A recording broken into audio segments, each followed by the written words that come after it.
বিজেপিকে খুব বেশি পরিশ্রম করতে হয়নি, কারণ তৃণমূল এমন নির্লজ্জভাবে মুসলিম তোষণ করছিল। শুধু মুসলিম তোষণ নয়, তারা মুসলিম বাংলাদেশি তোষণ করছিল, বাংলাদেশ থেকে মুসলিম আনাতে সহায়তা করছিল, এখানে রোহিঙ্গিয়াদের বসিয়ে দেওয়াতে সহায়তা করছিল। তাতে মানুষের মনে এই ধারণাটা জন্মেছিল যে এই পশ্চিমবঙ্গ একদিন মুসলিম মেজরিটি বা মেজরিটির কাছাকাছি হয়ে একটা হিন্দুদের পক্ষে এখানে বাস করা অসহ্য হয়ে যাবে, এবং তারপরে তাদের যেমনি পূর্ব বাংলা ছেড়ে চলে আসতে হয়েছে রিফিউজি হয়ে, সেই রকমভাবে রিফিউজি হয়ে চলে আসতে হবে।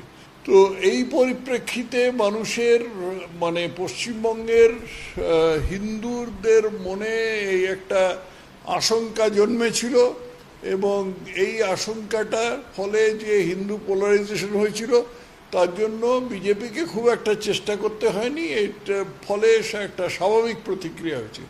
অবশ্য এটাই একমাত্র বিজেপির জয়ের কারণ নয়, আরও কারণ আছে।